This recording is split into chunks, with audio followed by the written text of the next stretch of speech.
Köszöntöm kedves nézőinket, Egy Csésze Kávé című műsorunkat látják innen a Bécsi Kávéházból. Mai beszélgetőpartnerem Bedi Eszter lesz, a Győri Nemzeti Színház súgója, akivel kulisszatitkokról és neves színészekről beszélgetünk. Tartsanak velünk! Amikor színházat emlegetünk, akkor mindenkinek elsősorban a színészek, rendezők, talán még a fővilágosítók is eszébe jutnak, de egy kicsit mostoha szerepben vannak a színházi súgók. Ezt itt nagyon régóta vagy színházi súgó, egy kicsit olyan mostoha szerep, de valamilyen szinten jó is, hiszen nem mindennapi közegben, nem mindennapi munkát végzel. Hogy kerültél ebbe a munkakörbe és mikor? Hát ez most már elég régen történt, ez a 14. évadom a Győri Nemzeti Színházban. Nagyon szerettem mindig is színházba járni, nagymamámmal volt színházbérletünk, egy vasárnap délutáni 3 órás előadásra, tehát gózonbérletünk, és nagyon szerettem, nagyon érdekelt mindig a színház, és én egészen pontosan emlékszem arra a pillanatra, amikor az én osztálytársaim középiskolán 4. osztályában töltögették ki a jelentkezési lapokat, és hogy pontosan emlékszem arra, hogy én tudtam, hogy én színházban fogok dolgozni. Tehát ha végig gondolom azt az elmúlt 14 évet, azóta nem voltam ennyire biztos semmiben. És én diákszínjátszós voltam a kereskedelmi szakközépiskolában, Lénát László vezette ezt a színjátszókört. Borzasztó tehetségtelen színjátszó voltam szerintem, de az a vonzalom, ami a színház felé mutatott, vagy vitt engem, az átsegített ezen a dolgon, és nagyon jó hangulatú időszakot töltöttünk együtt. Én mai napig tartom a kapcsolatot Lacival, és végülis most a napokban gondoltam végre azt, hogy én nagyon-nagyon sokat köszönhetek neki, hogy ez is biztos közrejátszott abban, hogy én 14. éve itt vagyok a színháznál, és ő játszott egy előadásban Budapesten, és elmentem megnézni. Így ez egy gyerekelőadás volt, én mindent néztem, ami színház, Ludas Matyitól, különböző musical előadásokon át mindent, és ő utána egy Tunyog Istvánék hazahoztak engem Győrbe, ő vezette a Lőrinci színpadot, és ő kérdezte meg, hogy nincs-e kedvem beszállni egy következő produkcióba, úgyhogy a Lőrinci színpadon a Hamupipőkével indult az én pályafutásom, ahol én gyakorlatilag mindenes voltam, nem csak súgó, ügyelő, asszisztens, öltöztető, tehát kellett egy ember, aki az egyéb gondokat leveszi az Istvánnak a válláról, és így ez volt az első, és ezt itt próbáltuk Győrben, a színházban, és nagyon sok embert megismertem, és Otília kolléganőm, aki azóta már visszatért a színházba, akkor várta a második gyermekét, és tulajdonképpen az ő helyére érkeztem. És egyébként maga a színházi súgó szerepkör, az hogyan zajlik? Tehát hogyan képzeljük el egy munkanapodat? Az azt jelenti, hogy te tulajdonképpen minden darabot szinte fejből tudsz, amiben súgsz? Az tulajdonképpen azt jelenti, amiben súgok, igen. Tehát egy adott darabot mindig ugyanaz az egy súgó súg, tehát muszáj végigkövetni a próbafolyamatot. Ez nem mondom, hogy nem fordul elő, tehát ilyen darabátadás, vagy egy olyan produkció, ami esetleg átmegy a következő évadra, hogy akkor kénytelenek vagyunk cserélni, de muszáj végigkövetni a próba folyamatot. Nehéz munka ez egyébként? Hát nagyon sokat kell ülni, és nagyon kell figyelni.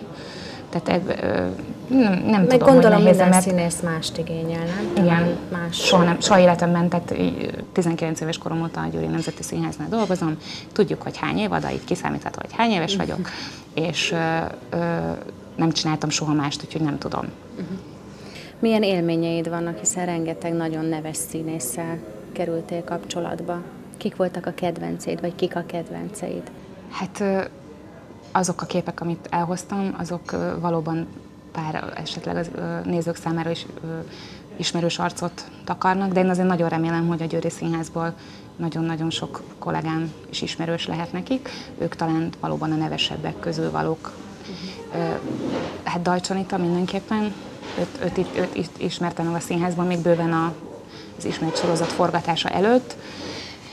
Hozzá mai napig tartó barátság fűz, ugyan ő már nincs a színháznál, meg 2 kislánya született azóta, de sajnos nem olyan intenzíven, de abszolút tartjuk a kapcsolatot. Aztán van egy közös kedvencünk, aki sajnos már nincs az élők sorában, ő Bújtor István. Vele milyen emlékeid vannak, hiszen filmforgatásokon is részt vehettél.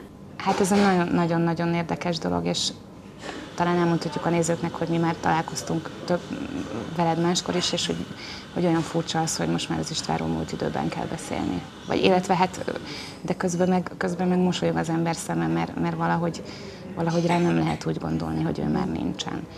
Milyen élmények fűződnek hozzá? Én először az Istvánt szerintem először a komédiások sorozat kapcsán dolgoztam vele. Igazából gondolkodtam, és nem tudom, hogy kerültem bele a sorozatba. Tehát soha az életemben forgatással, tehát én ezt nem tanultam, nem láttam. Ugye a komédiások, ez 9 részt ért meg a Győri Nemzeti Színházban, és a Győri Nemzeti Színház szereplőivel készült, egy-két fővárosi művésszel kiegészülve. És nagyon-nagyon jó élmény szerintem az egész társulatnak, hogy így kicsit felpesdítette a színház kis megszokott ritmusát, és én ott kerültem be, hát tulajdonképpen súgónak, asszisztensnek, és pontosan emlékszem, hogy mi volt az a forgatási helyszín, ahová először mentem, és úgy adódott, hogy mentünk a parkolóból ki az adott helyszínre, és az István autójába kerültem. Tehát ott nyilván meg volt az ülésrend. A mázlista. Hát, de szerintem én levegőt nem vettem addig, amíg nem szerettem. Könyörgöm, hát hány éve volt ez már, kb. 10. Ott ülök a, nem tudom, bőrüléses autóba a Bújtor István mögött, hát könyörgöm, hogy kerülök én oda. És szerintem levegőt. Utána mondta is az István a forgatás után, amikor visszaültünk az autóba, hogy na kislány, abból se lesz pletyka, amit mi itt beszélgettünk. És utána ezt követte 2 zsaru vér és csigavér Balatonon, a Balatonon abszolút, és én olyan nagyon sokat köszönhetek ennek a forgatásnak, mert például olyan helyeket ismertem meg a Balatonról, amit valószínűleg a film nélkül soha. Tehát gyerekként az ember mit lát a Balatonról, a hűtőtáskát tegyük az árnyékba, kis kockás szalvétából előveszed a zsemlét, és most meg olyan gyönyörű helyeken voltunk, és utána pedig a színház volt a Hippolyta lakály, ami nagyon sok előadást ért meg itt Győrben, azzal tájoltunk is, Tata Bánya Oroszlány, volt a Black Comedy című produkció, és utána következett az az időszak, hogy a Tihanyban, a Tihanyi Szabadtéri Színpadon előadásokat fogadott be nyárra. És mi most már talán az ő nevét igen, én nyáron jártam lenne Balatonon, Tihanyban is, és Bújtor István Szabadtéri Színpadnak hívják. Találkoztam is a Judittal, aki nagyon hősiesen, nagyon erősen és keményen viseli ezt a dolgot, és nagyon küzdöző emlékéért, és rengetegen járnak az előadásra, elmesélte a Judit, hogy olyanok is, akik az elmúlt években nem jöttek, valahogy úgy gondolják, hogy azzal is ápolják az ő emlékét, hogyha ott vannak azon az előadáson. És nagyon sokszor ő meghívott, éveken keresztül jártunk mi le Tihanyba, először gyerekprodukciókkal, tehát gyerekelőadásokkal, és utána a Miniszter félreléppel, a Hippolyttal, úgyhogy jártunk, folyamatos volt a kapcsolat. Mai napig a telefonszáma a telefonomban van. Aztán Kern Andrásnak is segítettél ugye a forgatásokon, lehet azt mondani, hogy a jobb keze voltál. Nekem is volt szerencsém vele riportot készíteni, és aki találkozott már vele, nagyon jól tudja, hogy nagyon profi, de néha mint egy kis hisztis kisgyerek, de még ez is jól áll neki. Mennyire volt ő nehéz eset?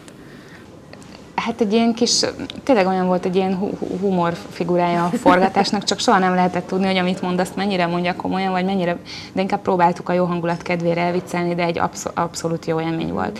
Én nagyon pozitív visszajelzést kaptam tőle a munkámról, és ezt mondták a stábtagok, hogy azért ezt tegyem jól el emlékbe. Szerintem tehát nem csak az István, hanem talán az András is tudta, érezte rajtam azt, hogy én színházból érkeztem, és aztán hoztál olyan fotót is, amelyen szintén 2 neves színész van, Kállai Ferenc és Zente Ferenc. Igen, hát ők milyen emberek voltak, hogyan ismerted meg őket? Nagyon-nagyon helyesek voltak. Feri bácsi, a Zente Ferenc, itt is volt a komédiásokban, és nagyon aranyos volt, mert volt egy 20 perc szünete, vagy rögtön bármelyik öltözem nagyon sokat aludt. Jött, felkelt, és mondta, hogy mi a dolga, és ment és csinálta. Nagyon-nagyon kedves emberek voltak. És a Kállai Feri bácsiról még az a kedves emlék van, hogy ott a forgatáson, ugye neki már hát koránál fogva szöveg egy picit nehézséget okozott, és például vettünk fel úgy jelenetet, amiről van is ettek fénykép, hogy neki füles volt a fülében, és úgy kellett súgni a fülébe gyakorlatilag a szöveget, úgyhogy ez is egy nagyon... De azt valahogy talán bele is építették, nem a filmbe, nem? Nem, szerintem ez nem látszik. Nem látszik. De, és akiről nincsen sajnos fénykép, de ezt is az Istvánnak köszönhetem, hogy a Bessenyei Ferenc is benne volt egy jelenetben, akivel szintén így. Ez is olyan érdekes, hogy az Istvánnak ez olyan fontos volt, hogy azok az emberek, akik már picit el vannak feledve, de vagy egészségi állapotuk nem teszi lehetővé, hogy aktívan közreműködjenek a színházi életben, hogy egy picit felfejlődjenek, és egy jelenetet vettünk fel a Bessenyei Ferenccel.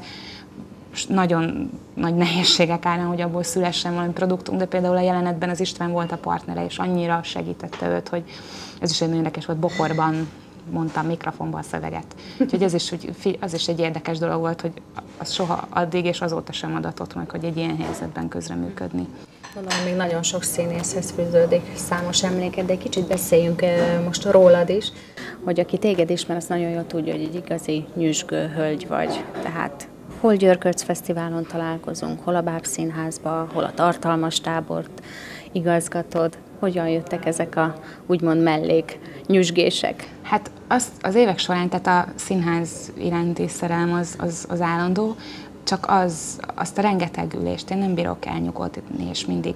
Tehát az, hogy a súgni és ülni végig egy próbát, az egy nagyon... Azt így vezeted le utána, Azt utána így vezetem le, és hát igazából én már azt sem tudom, hogy a Vaskakas Bábszínházzal hogyan kezdődött a kapcsolat, nyilván előadás nézéssel, és kialakult egy ilyen abszolút barát, és én rajongásig tudom őket szeretni, azt a munkát, amit ők csinálnak. A Gyerkőc Fesztivál, hát annak a vége az mindig a sírásba torkollik, mert egyszerűen én imádom ezt, hogy folyamatosan kitalálni valamit, hogy egy rossz ötletet is el lehet mondani, aztán utána kidolgozzuk, kitaláljuk, és ahhoz képest, hogy én gyakorlatilag ott külsősként működöm, írtó jól esik az embernek, hogy adnak a véleményére, hogy kikérik a véleményét, hogy nekem már a Rozé elmondta, hogy jövőre mit szeretne, vagy mire gondolt, hogy én milyen feladatot kaphatni.